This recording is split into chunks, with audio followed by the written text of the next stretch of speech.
김수민의 뉴스 밑장입니다. 일요일에 업로드될 뉴스 밑장. 여러분들과 몇몇 인간들의 댓글부터 시작을 하겠습니다. 수은등 19라는 사람이 한겨레 TV 토론에서 잘못한 부분에 대해서는 사과가 먼저다라고 했는데, 그럼 만약 정경심 교수 판결이 무죄 나오면 사과할런지 지켜보겠습니다. 야, 이 새끼야. 뉴스 밑장 듣고 댓글 달아. 한겨레 TV 토론 댓글은 거기 달고, 이 새끼야.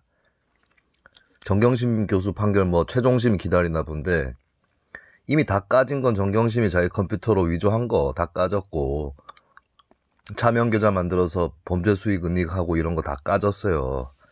그러니까 지금 조국 1심에서 PC를 압수수색이 아니라 임의 제출로 받은 거, 그 현장에서 당사자 동의 없이 동양대 PC라든지 이런 것들 입수한 거에 대해서 증거 능력을 인정하지 않겠다라고 재판부가 얘기를 했고, 검찰이 재판부 기피 신청을 한 상황입니다.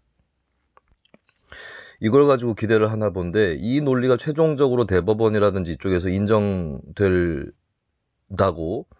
단정 지을 수 없습니다. 왜냐하면 최근 판결에서 당사자 동의 없는 그 자료 입수들이 무죄 판결로 이어지고 있죠. 그게 흐름인 건 맞는데, 동양대 PC의 경우는 그게 정경심 교수 건지 아닌지 불분명한 상황이었어요. 오히려 아니라고 보는 게 더 맞는, 그 당시에 처음에는. 왜냐하면 그게 그 휴게실에 방치가 돼 있었기 때문에. 그래서 꽂아놓고 이제 조사를 하다가 정경심 조국 이런 게 나오네 이렇게 된 거예요. 저는 검찰이 이거 재차 압수수색 영장을 청구해가지고 압색으로 정식 입수하는 게 맞다고 보는데, 그게 더 적절했다고 보는데, 여기에 대해서 정경심 1심이 굉장히 자세한 논거를 들어서 이 경우에 인정된다, 증거로 인정된다는 판결을 내렸습니다. 이게 판례들이 부딪힐 수 있는 부분일 수 있죠. 근데 그러면 동양대 PC가 증거 능력이 없으면 인정되지 않는 거냐? 그러면 동양대 표창장은 위조가 아닌 거냐? 그거 말고도 증거는 많습니다. 동양대 표창장은 표창장 안에 증거들이 있다니까. 1년 번호 틀렸고, 조민의 주민번호 열쇠 자리가 뜬금없이 들어가 있고, 결정적으로 표창장 직인이 있죠.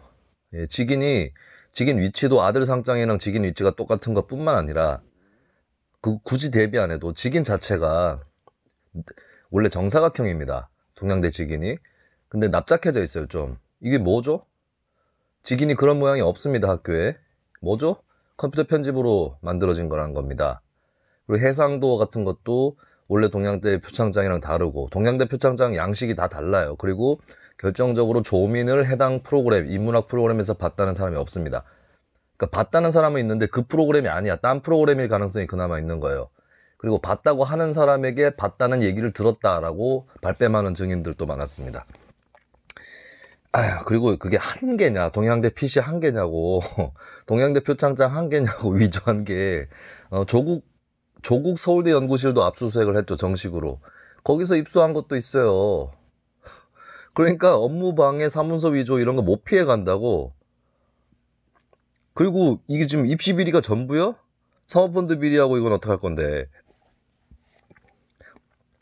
그래서 몇몇 사실관계에 대해서는 입증 못한다 이런 판결이 나오더라도, 글쎄요, 다 무죄로 받을 가능성은 빵이고, 그 조국이 직접 위조한 거는, 이거는 동양대 PC 없어도 다 증명 가능하거든. 그러니까 이거 별 판결에 영향 크게 못 미치는 무죄가 어떻게 나오냐고, 이게.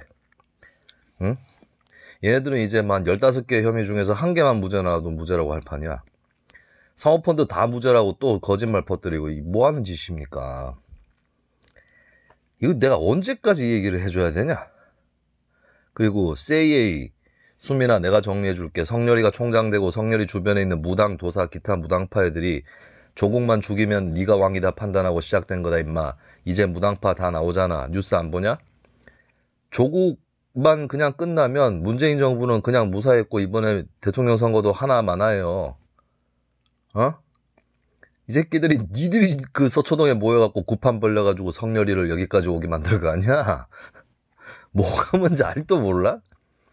아니, 조국 일가의 범죄를 보면 이 범죄에 민주당이나 정권이 껴가지고 범죄를 도와줬다라고 하는 거는 거의 안 보여요. 사모펀드가 그 의심을 받을 수밖에 없긴 한데 그 의심은 당연히 합리적입니다. 이게 권력형 비리 아니냐, 이거 합리적인 의심이죠.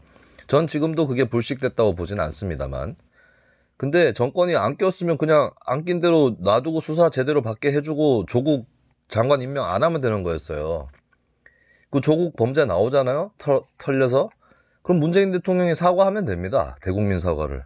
아니, 문 대통령이 조국이 그런 사람인지 어떻게 알았겠어. 이렇게 사과하면 되지. 당연히 2020년 총선에는 부정적 영향을 끼쳤겠죠. 그래도 저는 민주당이 일당이 됐을 거라고 봅니다. 과반은 안 되더라도 일당은 됐을 거다. 근데 이래가지고 지금까지 질질 끌고 오다가 이 지경 된 거 아니에요? 이거 아직도 몰라. 가스라이팅 님이 똑똑하고 말 잘하고 성대모사에 초심을 잃지 않는 수민이 팬 많다. 예, 영혼이 없는 그런 댓글인 것 같습니다. 9788718님이 김수민 선생님 팬입니다. 이번 대선 군소 후보 정리 해설 주세요. 보수 진보식으로. 군소 후보가 어디부터 어디까지죠? 그래서 저희 슬슬 할 거니까요. 어디부터 어디까지인지 모르겠습니다만. 9788718님 또 댓글 남겨서 김수민 선생님 지난번에 민주당 편 듣고 질문, 김진표는 친문입니까? 너무 보수적이어서 제사 손이 불편합니다. 죄송합니다. 이게 뭐죠? 제사 중이어서 손이 불편한 건가요? 김진표 친문이죠. 민주당이 뭐 친문 아닌 사람 몇 명이나 있습니까? 너무 보수적이어서 친문이 아닌 것 같다고요? 이게 진짜 웃긴 건데, 친문이냐 비문이냐 이거 보수 진보하고 아무 상관없습니다. 그 안철수 씨가 진중권 씨랑 같이 대담집 냈던 거 책을 좀 봤는데, 거기 보니까 문재인 대통령하고 안철수 후보하고 그 흥미로운 일화가 있더라고요. 민주당 깨지기 전에 문재인 안철수 만났답니다. 만나서 문재인이 안철수에게 아니 안 의원님은 정치개혁을 하신다고 했는데 왜 그쪽에 계십니까? 그러니까 그쪽이라고 하는 건 이제 그때 비문 계열 쪽, 특히 호남 의원들 얘기를 하는 거였어요. 그래서 안철수 의원이 그 당시에 대답을 이렇게 했답니다. 아니, 비문에도, 호남이나 비문에도 개혁적인 의원이 있고 수구적인 의원이 있고, 친문 쪽에도 개혁적인 의원이 있고 수구적인 의원이 있는 거 아니냐. 그럼 개혁적인 의원들 모아서 당 개혁하시면 되는 거 아니냐. 이렇게 얘기를 했다고 합니다. 그런 거예요. 그러니까 친문에도 이런 성향이 있고 저런 성향이 있는 겁니다. 그 뭐 한쪽이 진보고 한쪽이 보수라고 착각하는 거는 이제 웃기는 겁니다. 친문은 진보고 뭐 비문은 보수고, 아니면 친 이재명은 진보고 비 이재명은 보수고 이런 거 아니거든요. 민주당 개파가 언제 그런 식으로 짜여졌습니까? 안에 좌우가 어디 있어요? 그냥 다 연기하는 거지, 연기. 그 김진표 봐봐. 김진표도 맨날 쿠사리 먹다가 뭐 부동산 특이한다 그러니까 또 쓰잖아요, 위원장으로. 김진표의 정체는 뭐냐? 그 집에서 왜 쿠사리 먹는 형 있죠, 형. 아, 저 형 깝깝하고 뭐 아우 이러면서 이제 쿠사리나 먹다가 컴퓨터 고장 나면 형 일로 와, 컴퓨터 좀 고쳐줘. 예, 김진표는 이제 급할 때 컴퓨터 고쳐주는 형이죠. 아시겠습니까 이제? 베르캄흐님께서 요즘은 어느 당을 무조건적으로 지지하는 것보다는 후보나 후보가 속한 당의 정책, 역량을 보고 판단하는 스윙보터가 되고 싶어요. 삼지대도 대안이 안 돼서 지지할 일은 없겠지만 맹목적으로 지지만 하니 양당 다 저지경이죠. 조국, 정경심, 윤석열, 김건희 모두 본인들이 가진 자산, 돈과 지위로 저렇게 위선적으로 살아도 그들 지지자들이 눈 딱 감고 지지만 하니 이 지경입니다. 정말 목불인견이에요. 우리나라 유권자들 변해야 돼요. 지금은 갈라서신 걸로 아는데 김용민 씨랑 파키할 때부터 인상 깊게 지켜봤습니다. 그리고 이상한 사람들 댓글에 너무 반응하지 마세요. 흐흐, 김수민 씨 힘내세요 하셨습니다. 재밌어가지고 반응을 해주고 있습니다. 예, 지금 뭐 벌써 몇 년이 지났냐? 얘들이 좀 이렇게 떨어지는 댓글들 보면 좀 연구 의지가 생겨요. 왜 이 지경들인가? 나름의 저도 답을 찾았고 평론하는데도 도움이 많이 되고 있습니다. 자, 유튜브 쪽으로 올라온 댓글들 읽어보겠습니다. 이게 댓글을 잘 추려가지고 주제별로 짝짝 나눠놔야지 이제 저도 체계적으로 답변을 해드리는데 귀찮아가지고요. 귀찮은데 왜 녹음하느냐? 녹음하긴 해야 되잖아요. 근데 하려면은 준비를 너무 많이 하면 내가 지쳐. 그래서 마구잡이로 일단 하겠습니다.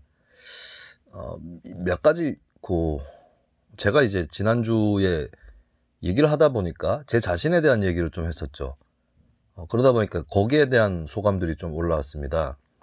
수진이 최님이 잘 들었습니다. 여러 매체에서 성대모사도 잘 하시던데 당위성, 논리성 모두 출중하신 평론가시네요. 응원합니다. 이번에 넘어가는 역사의 페이지는 진짜 제발 3페이지였으면 좋겠습니다 하셨고요. 위즈님께서 볼메 김수민님 스타성 최고세요. 제가 이제 스스로 스타성이 없다라는 말씀을 지난주에 드렸던 것 같아요. 그게 지난주죠. 네. 스타성 없습니다. 시류에 흔들리지 않는 소심파라 공부도 많이 됩니다. 저는 또 다른 소심파 안철수 지지자인데요. 이번 대선에서 안캠프에 참여해 주셔서 자라나는 아이들에게 밝은 미래를 만들어 주셨으면이라고 저한테 얘기하셨는데, 저는 사실 아시는 분들 아시겠지만 진보정당 운동을 조금 오래 했습니다. 그런데도 지금 정의당 가입을 안 하고 있죠. 저는 현재 무당파입니다.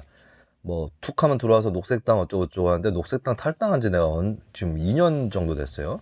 그리고 2016년 총선 이후로 당의 어떤 직을 맡지 않았습니다. 당 활동도 별로 안 했고, 제가 정의당 지금도 가입을 안 하는 이유가 좀 다른 게 있어요. 저랑 정의당이 잘못한 것도 있지만 그것 때문만은 아닙니다. 진중권 씨가 정의당에 가입을 했는데 그 얘기 좀 이따 좀 할까요? 지금 하지 뭐. 진중권 씨 정의당 가입은 예정돼 있던 겁니다. 제가 그 얘기 들은 게 작년 봄쯤이었어요. 네. 정의당 복당 추진이 되고 있다고. 근데 뭔가 진행이 잘 안 됐던 거죠. 그리고 진중권 씨가 이제 사람들이 봤을 때 친윤석열 아니냐 이렇게 좀 흘러가면서 정의당에서도 뻘쭘한 상황이 됐습니다. 근데 진중권 씨는 저는 이제 좀 그 방식에 동의하지 않는데, 아니 본인이 다 친윤석열로 다 비치게 했고, 고발사주 의혹 때도 물론 진중권 씨가 안철수 후보하고 대담집 선을 넘다인가요? 거기에서는 이제 윤석열 후보 측 대응에 대해서 비판을 좀 하시긴 했는데, 고발사주 의혹 때도 처음에는 좀 감싸는 쪽 행보였죠. 이러면은 저는 이제 고발사주 의혹은 굉장히 좋은 분기점이었다고 보거든요. 저는 윤석열이라는 정치인이 아니지 원래.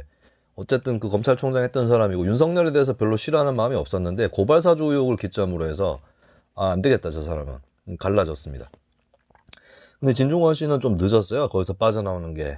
그러다 보니까 정의당에서도 뻘쭘해진 거죠. 진중권 씨를 복당시키고 조국 사태 때 잘못했던 거 수습하려고 했던 정의당의 여러 계획들이 조금씩 이렇게 늦춰졌다라고 보는데, 진중권 씨는 이념적으로 달라진 부분은 별로 없거든요. 과거하고 비교해서. 그럼 정의당이 이제 복당하시는 게 맞는 거고. 자, 그럼 저는 이제 과거에 저하고 이념적으로 상대적으로 비슷했던 정의당에도 가입을 하지 않고 있는데, 안철수 후보 쪽의 지지자나 뭐 국민의당에 가입한다거나 그럴 수 있는가? 그건 아닙니다. 그건 아니고, 제가 안철수 후보가 어느 정도 잘 됐으면 하는 이유는 이따가 설명드릴게요. 예. 그래서 제가 거기에 참여할 이유가 없고, 잘 하려면 알아서 잘 하셔야죠. 안철수 후보나 국민의당이. 최근 들어서 잘 하다가 조금 삐끗하는 게 몇 개 있는데, 조금이 아니고 많이 삐끗했다 싶은 게 몇 개 있어요. 그것도 이따가 얘기를 해 볼까요? 아니, 지금 조금 얘기를 하자. 이거 딱 까먹어요, 또 제가 아무 대본 없이 혼자 방송하기 때문에. 안철수 후보가 최근에 제가 잘못했다고 생각하는 게, 그 최진석 교수 있죠. 서강대 철학과 명예교수. 그분을 상임선대위원장으로 임명했잖아요. 잘했습니다. 최진석 교수하고 안철수 후보는 색채가 맞아요. 아주 잘했어요. 근데 김동길 씨를 왜 후원회장에 안 치냐고? 김동길을 안 치면 뭐 보수표가 와요?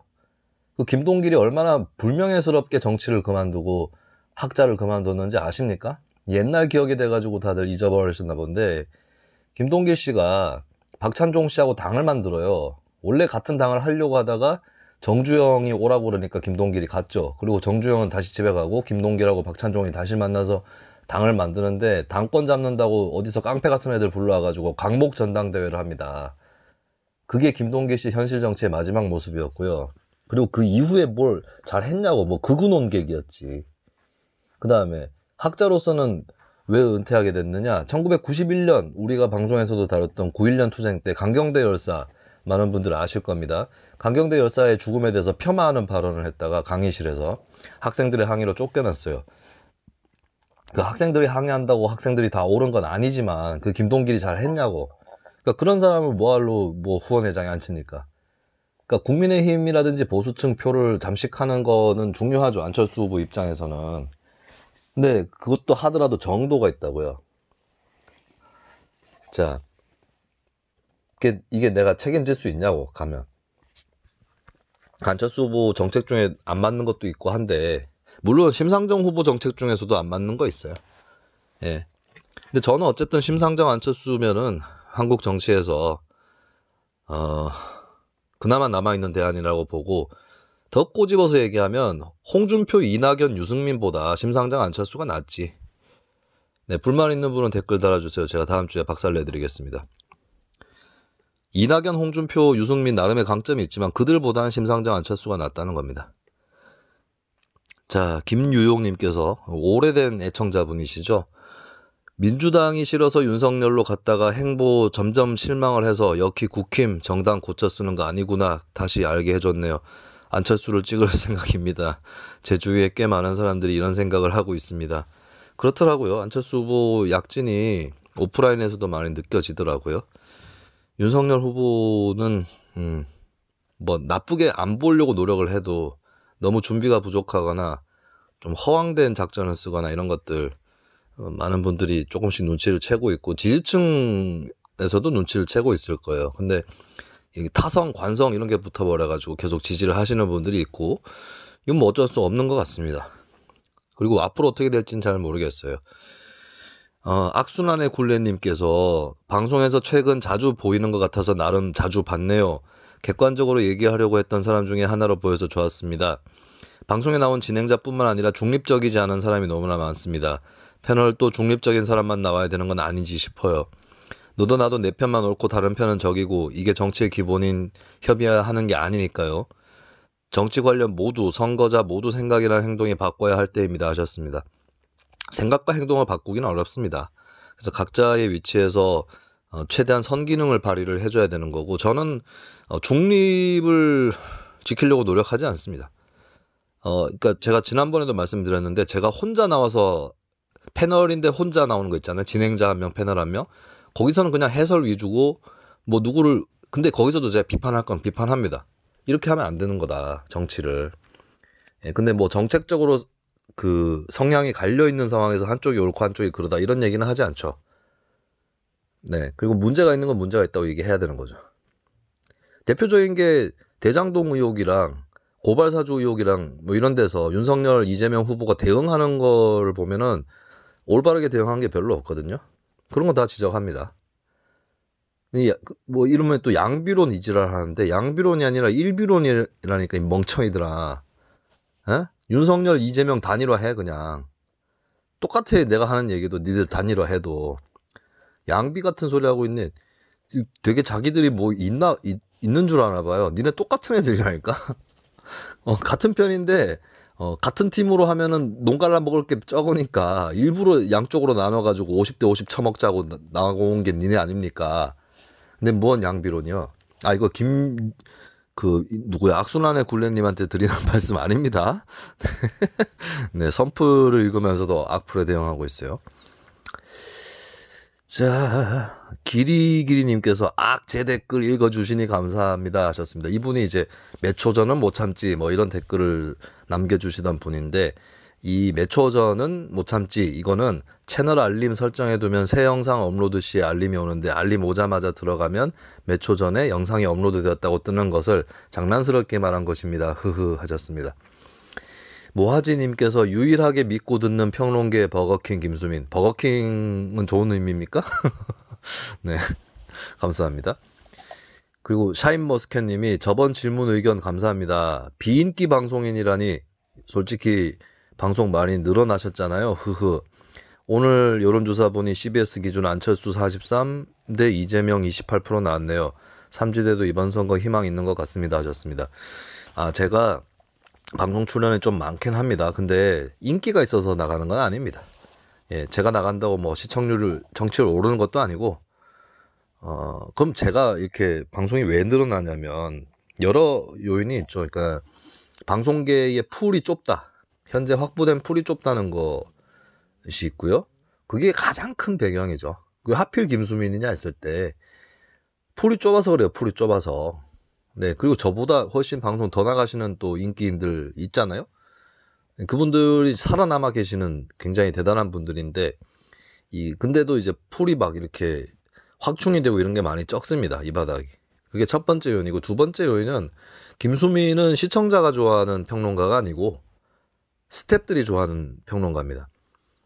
무슨 의미냐면 방송을 할 때 방송의 어떤 여러 가지 컨텐츠나 균형 이런 것들이 필요한데 그것을 채워줄 수 있는 사람은 패널이죠. 아무리 구성 작가들이 뭘 짜든 PD의 제작 의도가 어떻든 간에 패널이 어떻게 하느냐에 따라서 완전히 달라져요. 특히 생방은. 녹화도 마찬가지죠. 뭐 녹화도 패널이 이렇게 다 해버렸는데 그걸 편집해가지고 어떻게 다 바꿔요. 근데 김수민이라는 패널의 특징은 제작진에서 필요하다 싶은 걸 해줍니다. 아, 지금 이러면 안 되는데 필요하다 싶은 걸 해줘요. 예를 들면 제가 기본 입장이 이재명 후보의 우호적이지 않은 굉장히 비판적인 입장이죠. 근데 윤석열 후보 지지하는 패널이 나와가지고 이재명 후보를 비난을 하는데 제가 봤을 때 이거는 살이 맞지 않는다 이런 게 있어요. 그럼 제가 적극적으로 나서서 반박합니다. 그랬더니 실제로 이제 그 방송의 PD분이랑 메인 작가님이 손수 내려오셔가지고 고맙다고. 네. 왜냐면 방송이 잘못 이렇게 너무 지나치게 일방적으로 흘러갈 수 있고, 또 김수민 씨는 민주당에 대해서 이재명 후보에 대해서도 굉장히 비판적이기 때문에 그냥 놔둘 줄 알았는데 그게 아니고 이제 자기 입장이 있지만 자기가 봐도 그 비판은 합당하지 않다 이런 이유로 나서 주었고, 그 덕분에 토론이 활성화됐고 다채로워졌고 균형도 맞게 됐다. 뭐 이런 취지에서 또 특별히 내려오셔서 감사를 표하시더라고요. 스탭들이 좋아하는 평론가예요. 솔직히 얘기하면. 네, 이거는 방송 관계자들한테 물어보면 물어볼 수 있으려나? 그러니까 뭐 평론가가 스탭들에게 다정하게 대해주고 이런 의미가 아니고, 예, 스탭들에게 인사 잘하고 이런 의미라기보다는 물론 기본적인 예의는 지켜야겠죠. 근데 방송에 들어갔을 때 주조실에서 봤을 때 프로그램을 지탱시켜 주려고 노력하는, 이거 왜 그러냐면 각 진영에서 나온 패널들 있잖아요. 정치인 패널부터 해가지고 그쪽 선수로 뛰는 패널들 있죠. 이 사람들은 방송 균형을 지켜주기도 합니다. 왜냐하면 각자의 캠프니까 이쪽 저쪽에서 다 나오면 균형은 어느 정도는 맞겠죠. 이 사람들은 문제가 한쪽에서 뭐 얘기하면 한마디 더 하려고 하고 또 한마디 더 하려고 하고 나도 한마디 하려고 나도 한마디 하려고, 그리고 심지어는 아까 전에 지나간 질문인데 그거 다시 건져내가지고 또 거기에 대해서 얘기하고 이래요. 왜냐? 자기 편들이 지켜보고 있으니까 무리를 하는 거예요. 뭐 그 방송 끝나면 가서 혼나나 봐. 너 왜 그 말 못했어 이러면서 혼나나 봐 가서. 근데 저는 그럴 사람이 없잖아요. 네? 어떤 대선 후보가 저보고 왜 그러냐, 제대로 대변 왜 안 해주냐고 얘기할 사람이 없거든요, 저한테. 저는 제 양심에 일단 맞게 하면 되고, 그리고 프로그램 전체 조화를 신경을 쓰고, 제가 출연하는 방송들 대부분이 그나마 말 삼키고 아끼고 내가 진짜 말해야 되는데 시간이 없어서 말 안 한다 이러면서 물러나는 패널이 거의 없어요. 그러니까 제가 그걸 할 줄 아는 거예요. 예.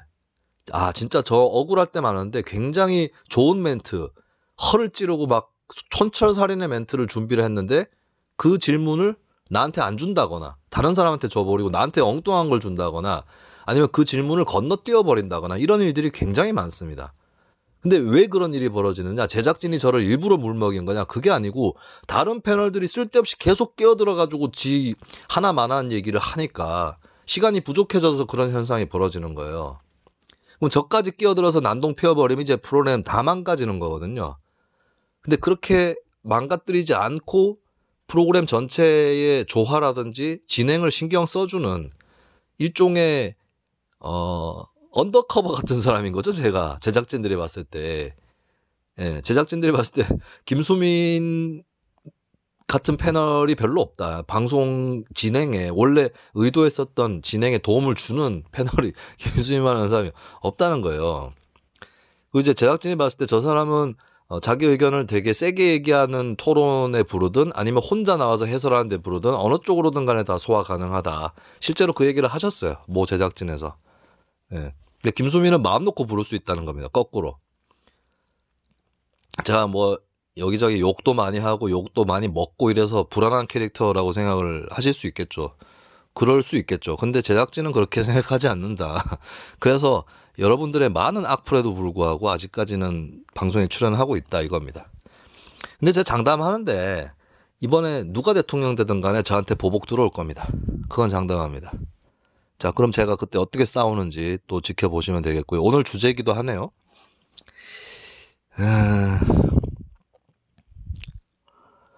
그리고 그 샤인머스켓님 얘기하신 게 CBS 기준 여론조사 그 얘기인데, 그러니까 안철수 대 이재명 양자 대결로 붙여보면 저는 이 양자 대결은 절대 벌어지지 않을 거라고 봅니다. 이건 단일화를 해야 되는 건데 윤석열 안철수 단일화를 하면 윤석열이 무조건 이기게 돼 있어요. 예전에 문재인 안철수 단일화 할 때랑 똑같이 되는데 그때도 이제 문바들 안철수 양념질 하고 문재인은 이렇게 팔짱 끼고 뒤에 있다가 호호호호 이러다가 이제 안철수가 졌죠. 똑같이 될 겁니다. 윤석열 리더십이 문재인 리더십이랑 흡사하기 때문에. 그러면 또 여기는 또 그거 있잖아. 이준석 있잖아. 국민의힘은. 그럼 이준석부터 시작해서 뭐 대놓고 양념질 하겠죠. 엄청난 양념질이 벌어질 겁니다. 아마 문바들이 안철수한테 했던 것보다 한 1.7배 정도 되는 양념질이 벌어질 건데 못 당해요. 안철수 탈탈 털리고 그냥 단일화해서 끝나고 이번 대선에서 하차하고 그 다음 대선 기회도 없을 겁니다. 아마 2012년 대선하고 다른 게 그거죠. 그래서 단일화는 없을 거라고 봅니다. 근데 이제 이 조사를 눈여겨볼 만한 것은 안철수 대 이재명으로 붙이면 이재명이 표가 막 깎입니다. 심지어 대통령 후보 누구 지지하십니까? 처음부터 다자구도에서 조사를 안철수 윤석열 단일화 안 했다 치고 그냥 다 조사했을 때보다 오히려 안철수로 단일화됐을 때 이재명 지지율이 더 떨어집니다. 굉장히 흥미로운 거예요. 원래 윤석열이 안철수 단일화를 하면 단일 후보는 예전에 자기보다는 당연히 지지율이 올라가겠죠. 그런데 거기서 이탈을 해가지고 이재명한테 가는 표가 생기기 때문에 이쪽의 단일화는 저쪽 후보의 지지율 상승에도 영향을 끼칩니다. 근데 웃기는 거는 안철수 윤석열 단일화를 해서 안철수로 단일화를 했다고 가정을 하면 이재명 후보 지지층이 깎인다는 거예요. 그러니까 이재명을 지지하다가도 안철수 대 이재명이 되면 안철수로 가는 사람들이 생긴다는 겁니다. 그래서 이재명의 콘크리트가 35다. 35%가 박스권인 동시에 콘크리트다는 얘기를 하는데 이런 조사들을 보면 이재명의 콘크리트는 현재로서는 20%대 후반, 30% 이 정도 수준이라는 거예요. 예, 요거를 참고해 볼 필요가 있다. 저는 안철수만 똑바로 하면 아니면 그 안철수의 윤석열까지 똑바로 하면 이재명이 이번 대통령 선거에서 3등 할 수도 있다고 봅니다. 지난 서울시장 선거 때도 단일화를 오세훈 안철수 단일화를 했는데 단일화 전에 여론조사를 보면 박영선이 3등으로 밀려 나오는 게 나왔어요. 네, 그러니까 안철수 제대로 하고 윤석열 제대로 하면 이재명이 3등 할 수 있다. 30% 안 나올 수 있어요. 네, 저는 이재명 후보가 30% 미만으로 나올 가능성 충분히 있다고 봅니다. 싱숭 이 얘기도 이따가 할게요. 조금 더 하겠습니다. 싱숭 샘숭님이 수미님 짱팬이요. 오늘도 재밌게 잘 들었습니다. 심상정 후보에 대한 댓글 올려주셨는데 허경영한테도 밀리는 여론조사가 나와서 개인적으로 좀 참담한 심정이 듭니다. 허경영의 지지율 4위인 것에 울어야 할지 웃어야 할지 모르겠어요 하셨어요. 자, 허경영을 안 집어넣고 여론조사한 것도 있습니다. 요 여론조사를 보면은 자, 허경영 지지자라면 누구를 찍겠어요? 이 상황에서 허경영이 안 나왔는데 누구 찍겠어요? 기타 후보를 찍습니다. 대선 후보 여론조사에 기타 후보라는 조항이 있습니다. 자, 그때 보면 기타 후보가 뭐 1, 2% 정도 수준이거든요. 그러면 기타 후보를 지목한 사람들이 전부 허경영 지지자라고 쳐도 2% 정도밖에 안 되는 거예요. 그 허경영 넣으면 뭐 4% 나오고 이러는데 허경영 빼고 그러면은 허경영 지지자들이 기타 후보로 다 몰려가면 최소 4%가 나와야 되는데 기타 후보가. 근데 기타 후보 응답하는 사람이 2% 정도예요. 그러니까 허경영 지지율이 4%가 나올 때가 있지만 그중에 반 정도는 좀 그렇게 진짜 지지자인가 싶은 그런 표들이 있는 거죠. 그 심상정 후보의 경우는 심상정 후보가 지난 대선 때 6%대 지지율을 올렸고 역대 진보정당 후보 중에서 가장 높은 지지율이었습니다. 예전에는 권영길 후보가 뭐 3%, 4% 이렇게 나왔던 거였고, 근데 2017년 대선 때 심상정 후보가 여론조사를 0. 몇 %대부터 시작을 했거든요. 거기서 6%대까지 올라간 거예요. 그럼 최근에 나오는 뭐 2% 내지 4%, 5% 여론조사들이 있던데 이거 뭐 별로 여론조사 자체가 문제는 아니다. 지금 지지율이 낮은 거는. 근데 심 후보가 왜 문제가 되냐면 지지율이 낮아서 문제가 아니라 그러니까 지지율에는 높이나 수만 있는 게 아니라 지지율에도 질이 있고 깊이가 있어요. 이게 별로라는 겁니다. 기세가 안 붙잖아. 네. 그냥 예전에 지지했던 사람이 또 지지하는 거예요. 근데 그렇게만 가서는 안 된다. 기세가 붙어 있어야 되고 정의당의 가장 큰 문제는 뭐냐. 뭐 존나 민주당 국민의힘 지지자가 서로 씨부레 되던데 민주당 국민의힘은 씨발 거대 양당이 지금까지 얼마나 많은 담아버렸습니까. 뭔 이 새끼들 한패거리들인데. 근데 정의당이 그거 확 쓸어버리려고 했나요? 아니잖아. 기세의 문제, 기세의 문제. 그 기세 왜 떨어지느냐? 운동적 에너지가 부족한 겁니다. 운동적 에너지. 아래로부터의 에너지. 정의당 위에 붕 떠 있어요. 제가 예전에도 한번 지적한 적이 있는 것 같은데 가분수 정당처럼 됐다. 당도 별로 안 큰데 중앙이나 국회 쪽이 너무 커져 버렸어요. 당 내에서. 그 기층이 무너진 겁니다. 민노당하고 차이가 이거예요. 민노당도 물론 기층을 제대로 유지하고 넓혀나가는 노력이 결국엔 실패했기 때문에 그래서 쭈그러들기 시작한 거고 분당도 됐지만 민노당의 위기는 이미 민노당 그 잘 나갈 때 있었던 거기도 하지만 정의당의 경우는 민노당 때 있었던 문제점들이 이어져 오는 동시에 민노당 때 있었던 강점도 많이 사라진 거예요. 이거를 복원하는 대선이 돼야 됩니다. 진짜 반란군의 에너지를 획득해야 된다고. 안철수와 심상정의 길이 다른 게 이겁니다. 안철수는 그거죠. 얼마 전에 본인이 잘 표현했는데 안철수 정부가 되면 거대 양당에도 큰 변화가 생길 거다. 정치권이 재편될 거다는 얘기를 해요. 그러니까 안철수 정부가 된다는 거는 이제 기성 정치권이 재편되는 거죠. 물론 과거의 재편에 비해서 굉장히 큰 재편이 있을 수 있습니다. 그런 걸로 안철수 후보는 국민들의 기대감을 자극할 필요가 있죠. 그러면 심상정이나 정의당의 길은 뭐냐? 기성 정치권이 아니라 그 변방에서의 반란군으로 시작하는 겁니다. 예, 이 반란 에너지 어떻게 만들어낼 거냐? 그 부분을 잘 하셔야 되겠죠. 유준하님께서 묵은 채증이 다 내려가네요. 속 시원하십니다. 하셨고요. 레드덕님께서 코인파리 빼고 다 잘하는 평론가. 네, 코인파리는 뭐 안 될 것 같습니다. 그래서 저는 유튜브, 그러니까 뉴스 밑장은 김수민의 모든 걸 들을 수 있는 방송이죠. 가감없이. 왜냐, 코인팔이 안 할 거니까요. 그래도 뉴스민에 대한 후원은 부탁드립니다. 뉴스민 홈페이지에 가셔서 그러니까 여러분들 슈퍼챗 쏘시는 분들도 있고 뭐 저기 팟빵으로 캐시 쏘시는 분들도 있는데 뉴스민으로 후원해 주시는 게 제일 좋습니다. 그리고 김수민한테 출연료 좀 더 주고 싶다 이런 거는 하지 마세요. 그러니까 다 뉴스민으로 넣어주시기 바랍니다. 그래야지 뉴스민장도 잘 돼요. 전 출연료는 딴 데서 받기 때문에 뉴스민장에서도 물론 받습니다. 근데 딴 데서 제가 벌이를 많이 하니까 비중이 뉴스민으로 바로 좀 넣어주시면 좋겠습니다. 제발 부탁드립니다. 뉴스민으로 후원해 주세요. 이재명박과 문성열 편에 대해서 NO님께서 제목 웃김 크크크크크크 이재명박 대 문성열. 네, 이거는 제 표현은 아니고요. 이게 좋은 표현이 있으면 또 슬쩍슬쩍 주워서 줍줍해가지고 써먹으면 됩니다. 이재명박은 이낙연 지지자들이 만든 표현이고 문성열은 홍준표 지지자들이 만든 표현인데 많이 맞아떨어지는 게 있습니다. 계속 잘 써먹고 있습니다. 자, 레비님께서 출연 중인 강아지도 출연료 줍니까? 닭가당 만세 하셨습니다. 제가 트위터에서 제 의지와 무관하게 닭가당 당원으로 돼 있더라고요. 닭 깐다고. 저 닭 까지 않습니다. 예, 잘한 건 잘했다고 하고 나름대로 밀어주는 것도 있죠. 닭가당 아닙니다. 강아지를 왜 출연료를 왜 줍니까? 출연료 주면 다 강아지 보고 뭐 그러면 야 너 이거 돈 가지고 어디 가가지고 밥 사 먹어라 이럴까요? 강아지한테 출연료 왜 줍니까? 예? 필요한 걸 줘야 될 거 아니에요? 필요한 거를. 빨간 수건님께서 방송 재밌게 보고 있지만 편집에 시간이 너무 오래 걸리시는지 최근의 화제가 아니라 늘 예전의 이야기들을 하고 계셔서 아쉬움이 있네요.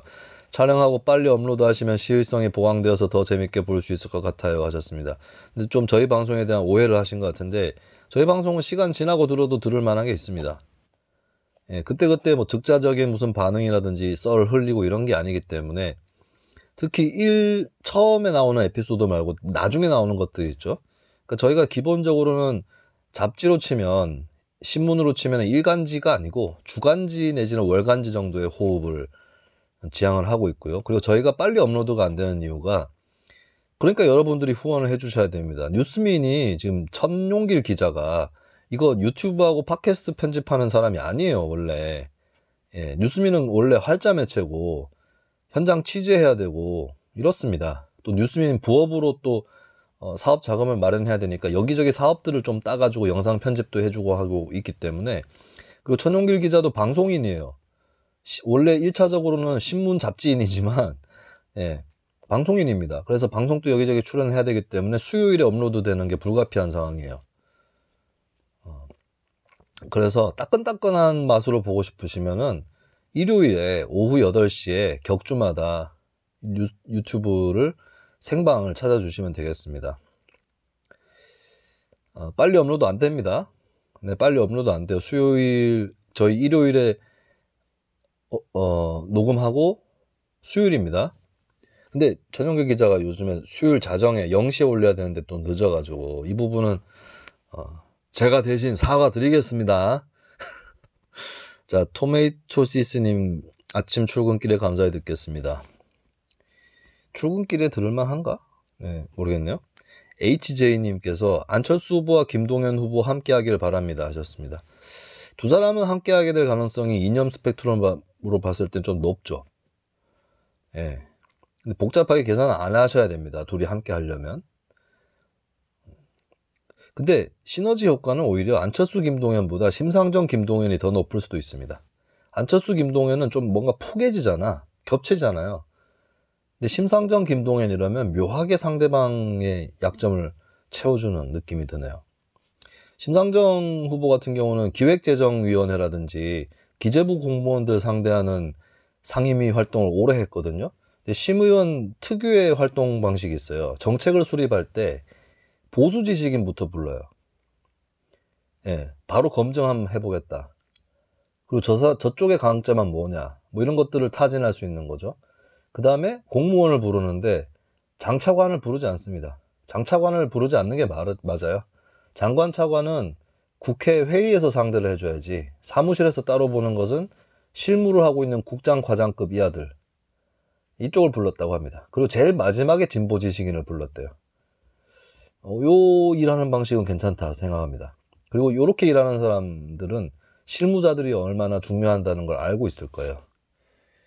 제가 장담하는데 지금 뭐 이재명이 기재부를 뭐 어떻게 분리해가지고 예산 기능을 청와대로 갖다 처박아 놓겠다고 하는데 이재명 경기도청 성남시청 단체장으로 일했잖아요.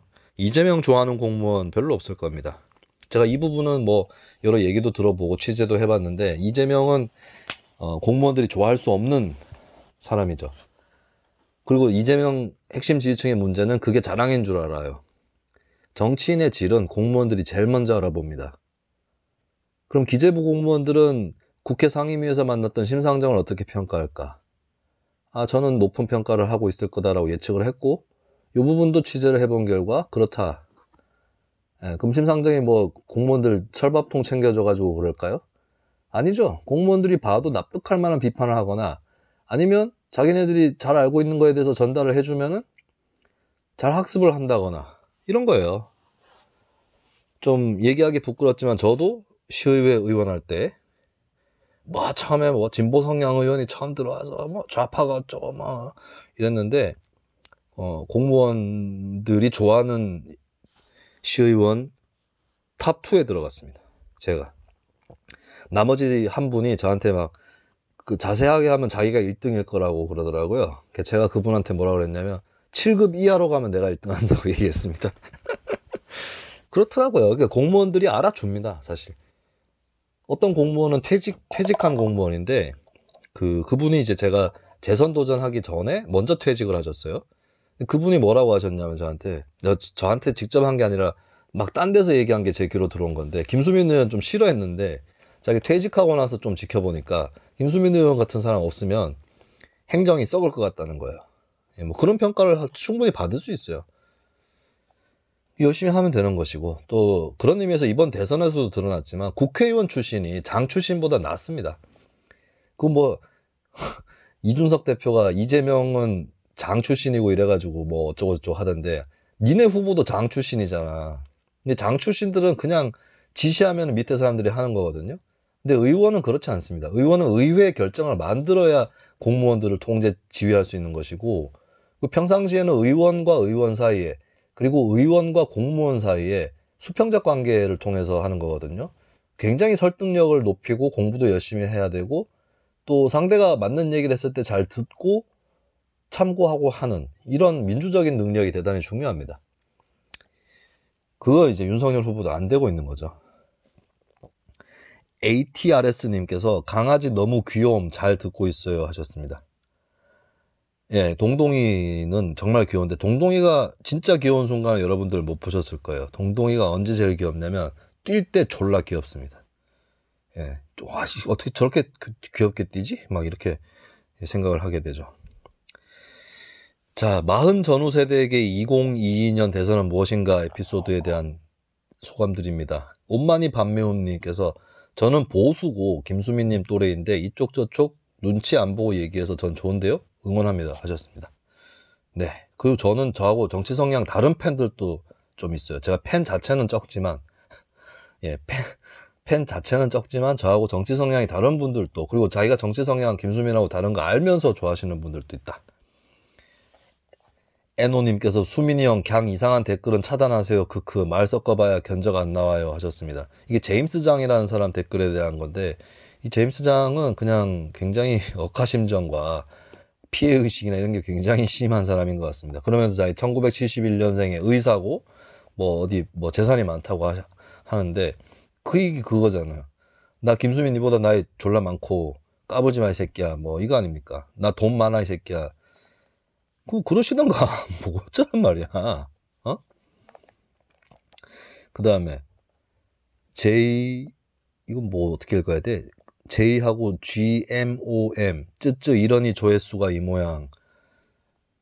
야, 네가 그 모양이니까 내가 계속 방송하고 있는 거 아니야. 어? 얘는 진짜 좀 애들이 이상한 게, 한쪽에서는 자꾸 김수민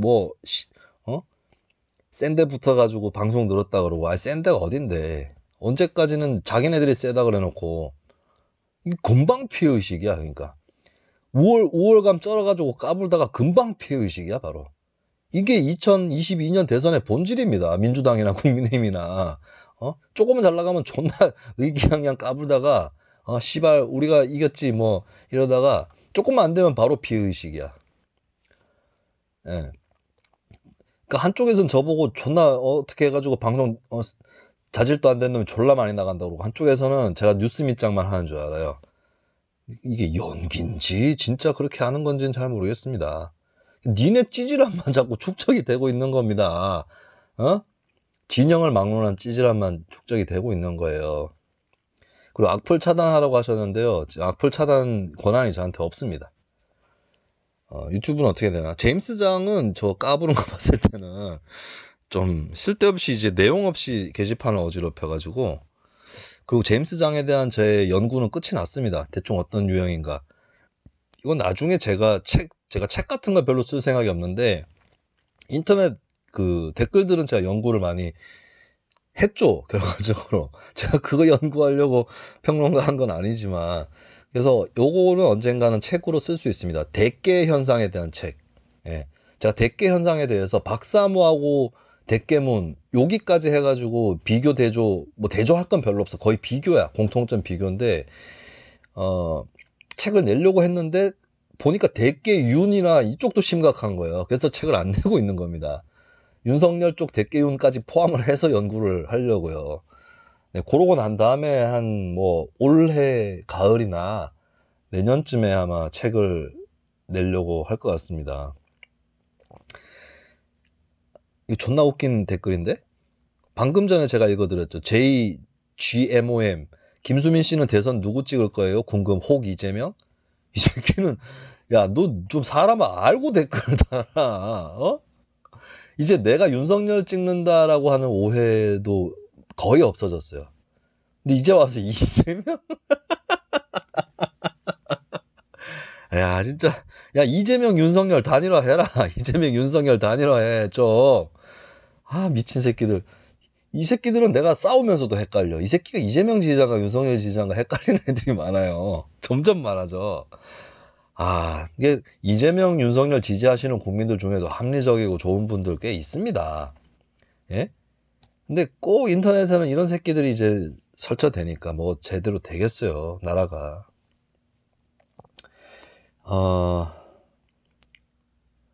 차분희님께서 문이 지겨워 윤을 지지했는데 윤이 돼봤자 나아질 게 없다는 걸 깨달았죠. 결론은 안철수, 소수가 모이면 다수가 된다. 결과 때문에 과정과 도전이 천시받지 않는 사회. 최진석 쌤 말씀하셨습니다. 제가 아까도 말씀드렸지만 최진석 선생이 가담한 건 아주 잘된 일이에요. 근데 김동길은 아니다. 네. 자, 이 본 주제는 내가 몇 분 얘기 안 하겠네.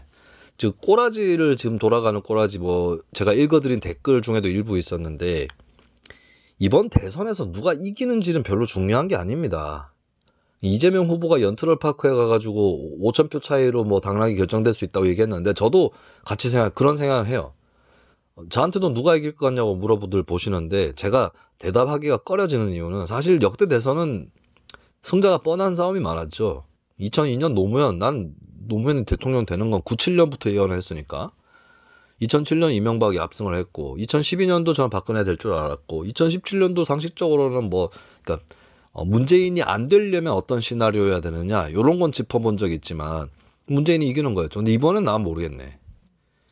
그리고 퍼센테이지 같은 것도 짐작을 못하겠네. 왜냐하면 윤석열이나 이재명이나 한 방에 크게 흔들릴 소재들이 남아있거든요.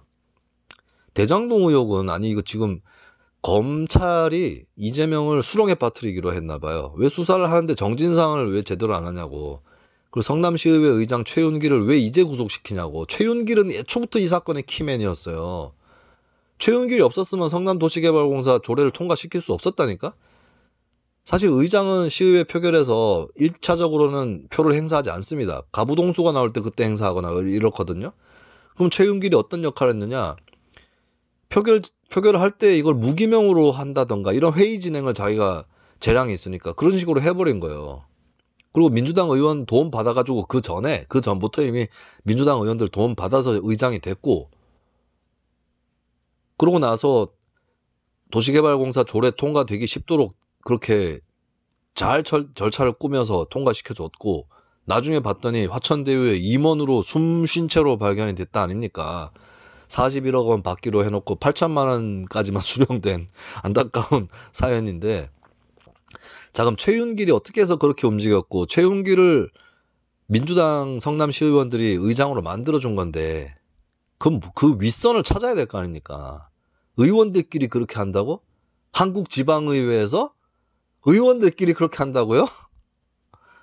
근데 이제 와서 최윤길 구속시키고 자빠졌어요. 이렇게 되면 이제 국민들에게 계속 의혹을 가져라 얘기하는 겁니다. 그러니까 이재명 후보 지지율 박스권에 갇히는 거예요. 제가 봤을 때 35%안 나옵니다. 이재명 후보. 안철수까지 나와버리는 바람에 다 안 나와. 그리고 윤석열 뭐 이거 조금 나중에 더 자세하게 설명할 일이 있으면 좋겠는데요. 허위 이력 문제는 지금 윤석열에서 뭐 말할 자격이 없고요. 근데 김건희 씨는 부인이잖아요. 본인은 아니잖아. 사실 넘어갈 수도 있는 거였어요. 근데 윤석열 후보 스스로가 계속해서 이상하게 블러핑하고 말 돌리고 거짓말 했죠. 문제 없다 그랬다가 뭐 가짜 뉴스가 다수다 그랬다가 이건 내가 누차 짚었기 때문에 더 얘기 안 하겠습니다. 윤석열은 계속 이상한 해명을 하거나 사실에 부합하지 않는 조국식 해명을 하거나 그리고 또 뭐 허위 이력도 가짜 뉴스가 많다고 했는데 가짜 뉴스 별로 없었죠. 월간조선 기사만 봤나 봐. 자, 도이치모터스로 번집니다, 이거. 도이치모터스는 제가 그냥 유보해두고 있었어요. 저는 정경심 사모펀드 때도 검찰 수사 좀 해보자, 인간들아, 이 얘기했잖아요. 김경률 회계사나 이런 사람들 불러서 저희 방송에서 한 얘기도 그거 아니었습니까? 수사를 해볼 필요가 있다고, 이거. 그리고 그 펀드는 이상한 펀드다. 맞잖아요. 조범동 판결에서 다 드러난 거 아닙니까? 마찬가지라고, 김건희도. 도이치모터스 이상한 회사라고, 돈 굴리는 꼬라지하고. 그래가지고 결국에 주가 조작한 거 이거 드러나고 지금 막 수사한 거 아닙니까? 정경심 사모펀드 할 때 조범동 해외로 톡겼다가 잡혔잖아요. 요번에도 도이치모터스도 주가 조작한 사람 톡겼다가 잡혔죠. 야, 굉장히 비슷해. 거의 뭐 평행이론입니다. 평행이론. 근데 윤석열 어떻게 했습니까? 홍준표가 그거 계좌내역 공개할 수 있어요 하니까 윤석열이 그럼 제가 공개하겠습니다 해놓고 2010년 1월부터 5월까지만 싹둑 끊어가지고 공개했어요. 윤석열 왜 이러죠? 사실 부인 문제는, 저는 사실 부인의 문제가 있더라도 후보한테 연동시키는 거는 좀, 부인뿐만 아니라 가족 문제는 그게 꼭 후보의 책임이라고 볼 수는 없는 거거든요.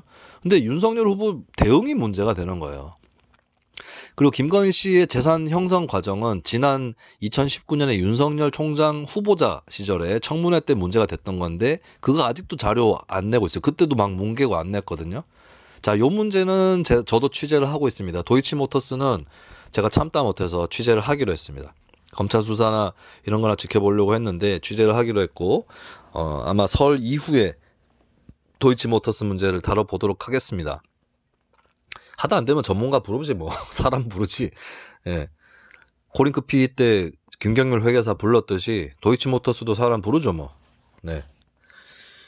자, 그러고 있는 상황이에요. 그래서 이제 리스크가 너무 큰 후보들이라서 대략의 득표율 이런 것도 좀 전망하기가 어렵습니다.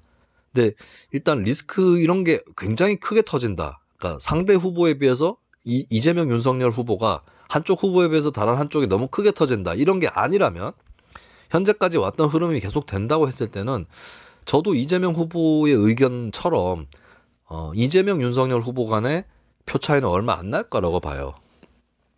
네, 굉장히 간당간당한 수준으로 당선이 되지 않을까 싶고, 제가 지금 생각하기로는 이재명 후보는 35%를 넘기기 어렵고 윤석열 후보는 40%를 넘기기 어렵다는 생각도 좀 듭니다. 근데 해봐야 되는 거죠. 또 선거가 50대 50으로 또 견인이 돼서 갈 수도 있는 거고, 이 부분은 좀 열어놓고 보기로 했어요. 그래서 선거가 양자 구도가 더 강화되느냐 아니면 다자 구도 방향으로 가느냐, 요거는 좀 기로에 서 있는데, 이재명 윤석열 후보 간의 격차는 별로 크지 않을 것 같다는 느낌이 듭니다. 별일 없으면. 근데 이제 득표도 득표지만 대선 이유가 중요한 거거든요. 제가 제3지대 조명을 왜 비쳤냐면 간단한 겁니다. 자, 제가 지난 시간에도 얘기를 드렸을 거예요. 이재명 후보나 윤석열 후보가 대통령이 되면 임기 초장에 지지율이 50% 미만이 나오는 그 사태가 굉장히 유력하다. 이거 무엇으로 의미합니까? 무엇으로 의미하죠? 이재명 정권이 되면 국민의힘이 반사이득을 긁어 모아갈 것이고, 윤석열 정권이 되면 민주당이 반성 없이 또 반사이득 긁어 모아갈 거라는 겁니다. 이게 문제예요. 이러면은 이제 악순환으로 그냥 가는 거 아니겠습니까? 그래서 제가 제3지대를 띄운 겁니다. 여당의 실정에 대한 반사이득을 한쪽에 긁어 모으는 것은 이건 문제의 또 다른 원인이죠. 그런 식으로 해서 집권한 쪽은 어떻게 됩니까? 또 반성 없이 집권해가지고 이상한 짓거리하고, 그러면은 그 반대편의 제1야당 쪽은 또 반성 없이 그냥 반사이득이나 긁어 모아가지고 정권 교체 노리고, 이런 거 아닙니까? 이 패턴으로 가자고. 그래서 저는 이번 대선에서 확실하게 해둬야 된다. 총선 때 비례대표 그런 거 있잖아요. 총선 때 비례대표가 좀 다자화 되잖아요. 구도가. 사표 심리가 적으니까. 근데 우리나라는 비례대표의 비중이 작기 때문에 거기다 찍어봐야 별 소용이 없어. 결국에 판을 딱 제대로 가르려면 대선입니다. 김영삼, 김대중이 87년 대선에 출마를 했기 때문에 그들이 대통령이 된 거예요. 단일화 해가지고 한 명이 안 나왔으면 그 한 명 나오기 어려워. 그 다음에 딱 판을 갈라야 된다는 겁니다. 근데 판을 50대 50으로 갈리는 걸 막아야 된다. 이거예요. 그렇다면 저는 이재명이냐 윤석열이냐 이것보다는 심상정 안철수의 득표율이 높게 나오는 것이 바람직하다고 생각합니다. 설령 심상정 안철수가 여러모로 부족한 정치인이라 할지라도 이 사람들의 득표가 세져야지 한쪽의 잘못을 제1야당이 이용해서 반사이득 쳐먹고 그 다음에 정권 교대하고 또 그러면 또 제1야당 된 쪽이 반사이득 쳐먹고 이거를 릴레이를 막을 수 있다는 겁니다. 그렇기 때문에 저는 진보의 심상정 그리고 보수 내지 중도의 안철수 이쪽이 판을 깨고 들어가는 것이 굉장히 중요하다. 저는 이번 대선의 승자가 어차피 이번 대선의 승자는 호감도가 낮기 때문에 심지어는 지지하는 사람들까지도 빌런이라고 일부 얘기하는 상황에서 그러면 약호 죽여놔야 돼요. 요번에 1등 하는 쪽이든 2등 하는 쪽이든 약호 죽여놔야 됩니다. 자, 역대 대선을 보면 제일 최저 득표율로 당선된 사람이 87년 이후에 노태우예요. 36%거든요. 저 이번 대선에서 1등으로 당선되는 사람이 36% 이하로 나와야 된다고 봅니다. 그래야 정신 차리지.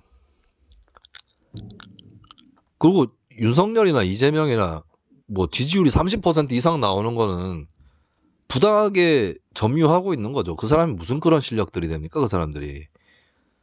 그 안철수도 좀 그런 게 그 국민의힘으로 가 있는 안철수계 옛날 안철수계 사람들이 안철수 뭐 혼자서 뭐 할 수 있는 게 없다고 얘기하는데 그래서 이재명 윤석열이라는 이 두 사람이 안철수를 도와주고 있잖아요. 예. 그런데 그거 치고는 안철수 후보가 잘 못한다 이런 생각이 좀 듭니다. 그러니까 결론적으로는 누가 정권을 잡느냐는 저는 관심사가 아니에요. 어차피 뭐 이재명이 잡든 윤석열이 잡든 저는 기분 나쁩니다. 근데 그 정권이 함부로 하지 못하게 하는 거 그게 중요한 것이고 그러려면 이번 대선에서 다자구도를 만들어야 되고 이번 대선에 1위 득표 내지는 2위 득표까지도 역대 최저로 만들어주겠다. 87년 대선이 노태우 36%, 김영삼 28%였거든요. 합치면은 64%죠. 2017년 대선은 문재인 41%, 홍준표 21%, 합치면 65%죠. 저는 좀 그 필요하다고 봅니다. 1, 2위 합쳐도 한 60% 조금만 넘게. 1위는 35% 미만. 네, 그렇게 나오면은 해볼만 하다고 생각합니다. 누가 이기든 간에. 그리고 그 정권도 그 민의를 받아들인다면 비호감도에 비해서는 좋은 국정을 운영할 수 있다. 이거는 이재명이나 윤석열을 위해서라도 필요한 일이다. 그래서 이번 대선의 목표는 1위 후보의 역대 최저 득표입니다. 자, 저희는 일요일 오후 8시에 생방, 유튜브 생방으로 3인조로 돌아오겠고요. 다음 편의 첫 업로드는 다음 수요일이 되겠죠. 원래 예정대로면. 그리고 이번에는 설 명절 특집으로 옛날 역대 대선 회고전이 있습니다. 그 역사학적인 관점이 아니라 저희가 경험했던 것을 풀어놓는 그런 시간을 아주 재미있게 가질 것이니까 많은 분들이 귀향길이나 귀경길이나 혹은 뭐 집구석에 곡 처박혀 있으시더라도 꼭 들어주셨으면 좋겠습니다. 다음 편에서 뵙겠습니다. 아수라 발발타.